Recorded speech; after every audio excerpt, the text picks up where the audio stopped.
Hi, welcome back to the Petersen Automotive Museum YouTube channel. I'm Jonee Eisen, Associate Curator here at the museum, and today we're up on the third floor, our Otis Booth History floor, to learn all about tires. This is how we roll, the ever-evolving automobile tire, our exhibit on the history of passenger tires, sponsored by Vredestein, one of Europe's oldest tire manufacturers. So the concept of tires dates back to around 2000 BC, when the first spoked wooden wheels began appearing. And the earliest tires were either metal bands, like we see here on this 19th century carriage tire, or straps of leather wrapped around the wood to help protect it. And it also provided a slightly softer ride.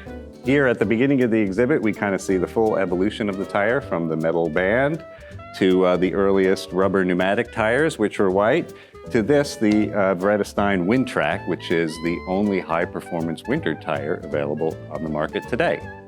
So the first rubber tire started appearing in the 19th century. In 1839, Charles Goodyear perfected the process of vulcanization.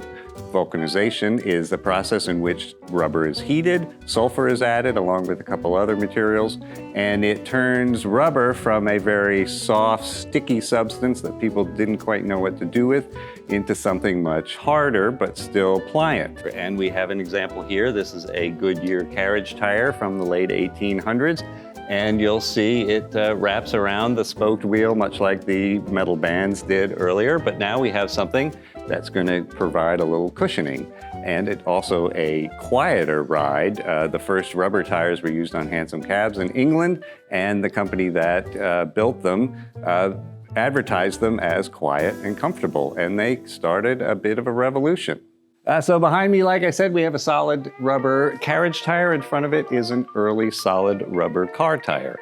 Early tires, whether it was for bikes, cars, or whatever, were always solid rubber. In the late 1880s, a man named John Boyd Dunlop had a great idea. What if we filled the tire with air? It would provide even more cushioning.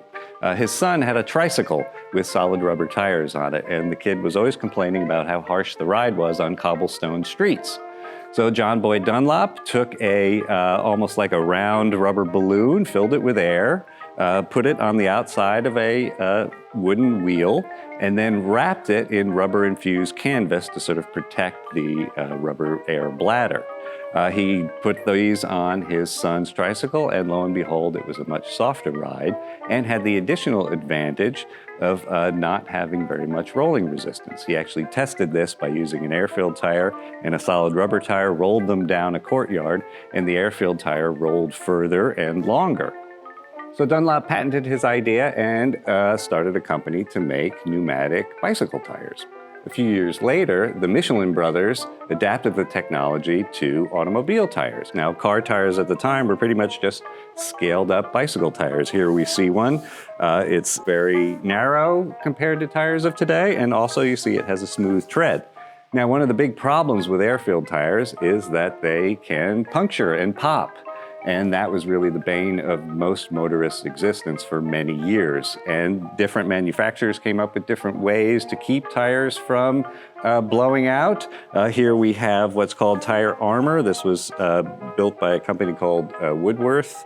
And these were pretty popular. They not only protected the tire and helped prevent blowouts, but also provided a little bit of traction. Like I said, early tires, smooth tread. Here we have a little bit of, we have these leather or metal nubs on the end, which provide a little bit of traction in muddy weather. And most roads weren't paved, so you needed something to keep you going on the poor conditions.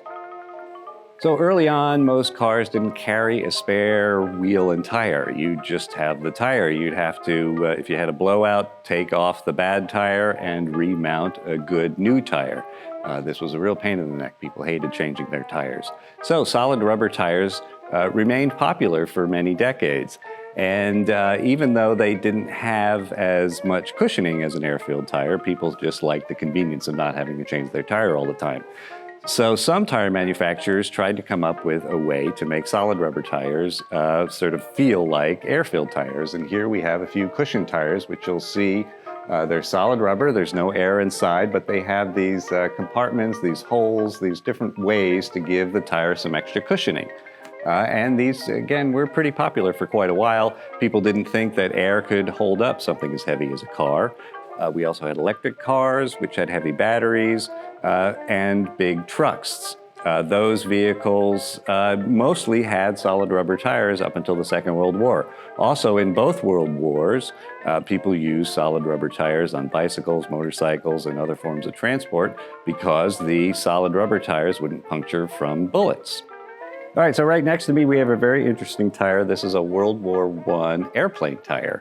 And the reason we have it on display is because of what you can see under the rotting rubber casing. And that is these cords. Now, originally, the casing of a tire was reinforced with rubber-infused sailcloth.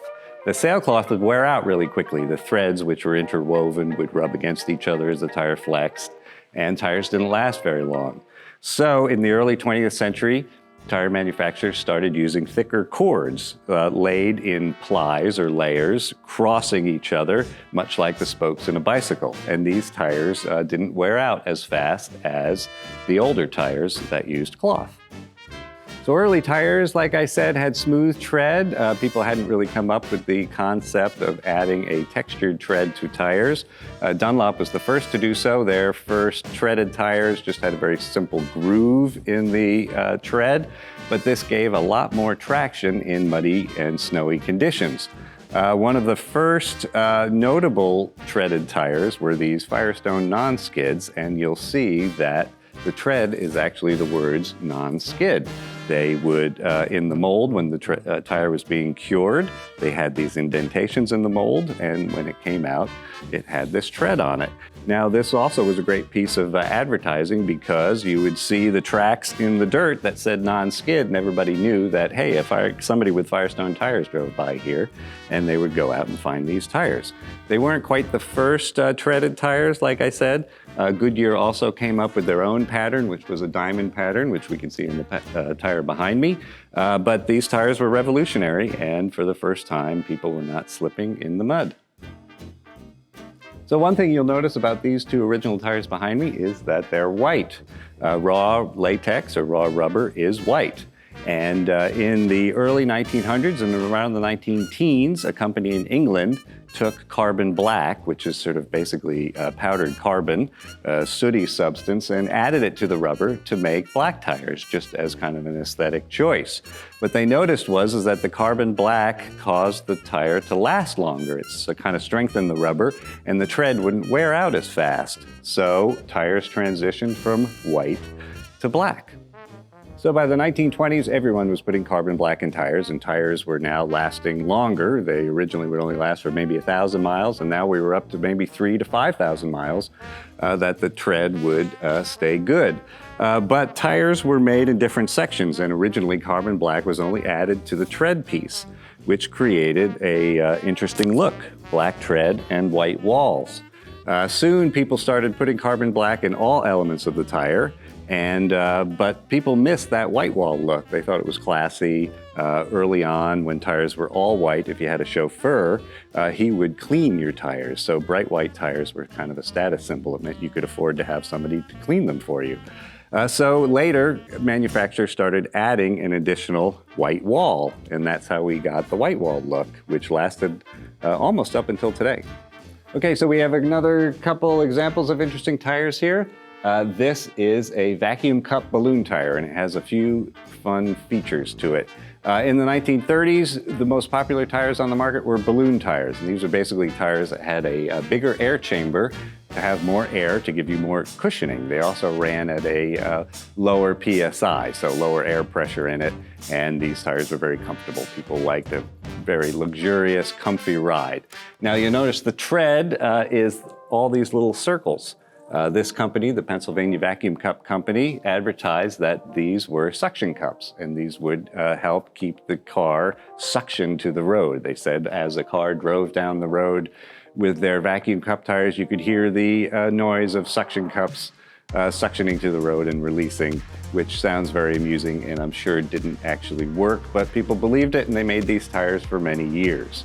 Now, beneath it, we have what kind of looks like the opposite, right? Here's a tire with these little circular indentations. This is not actually a road tire, but this was a tire within a tire. Like I said, blowouts were really the bane of most motorists' existence. Goodyear came up with basically a tire in a tire. So here we have an inner tube, we have this inner tire, and that would be put in the casing of the regular tire that you'd be riding on the road. So if you had a blowout, it would only puncture the outer tire, the inner tire would remain inflated, and you would have time to find a service station or pull over and change your tire. Right here we have one of the most significant tires in the history of tires. Why? Because it's made out of synthetic rubber.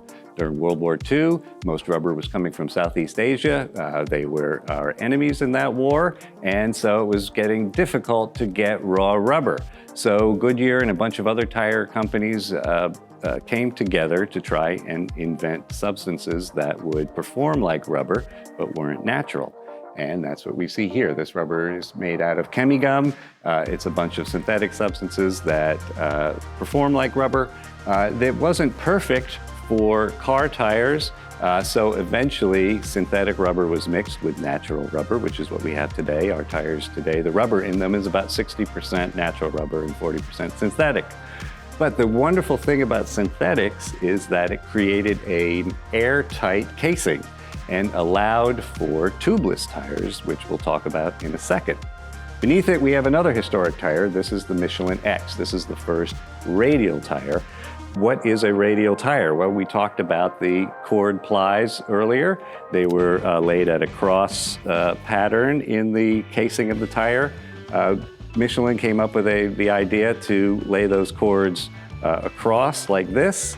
They created a stronger tire, a stiffer tire. They also put steel belts in the tread, which helped the tread stay flat, gave you better traction on the road. And so this was basically a better tire. But this technology didn't catch on in America until the 1970s. It required all new tire manufacturing machines. A lot of the American companies didn't want to spend the money to build new equipment.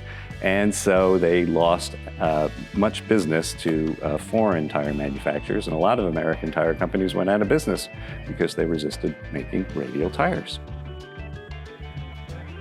All right, right here we have the great Goodyear Super Cushion. This was the first tubeless tire widely available in America. It was also the first tubeless tire offered as standard equipment on American cars. Tubeless tires were a great leap in tire technology. Blowouts were no longer as big an issue as they used to be. Tires were simpler. There was no tube inside. The casing was what held the air. This was a big advancement for tire technology. Now, another big advancement was high-performance tires. Here we have a selection of some of the earliest high-performance tires. As cars became more powerful, muscle cars became really popular in the 1960s. Tires needed to change. They became lower profile. These don't look like low-profile tires to us because of the skinny tires that we all drive on today, but these were much lower profile than the balloon tires, say, that were popular around World War II. The tires also were wider, and the tread was flatter, so you kept more rubber on the pavement. Next to me is a legendary tire. This is the Pirelli P7. This is the first super high performance tire developed for the Lancia Stratos. It came in sizes that could fit a Lamborghini Countach, and this was really one of the most important tires of the 1970s. It was really the tire that led to all our super high performance tires that we have today. So that was a lot of information about tires, the only component of the car that makes contact with the road. Here at the Petersen, we like to highlight not just cars themselves, but the technology that makes cars great. Stay tuned for part 2, where we look at tires that are meant to drive in space, tires with weird colors, and new tires for old cars.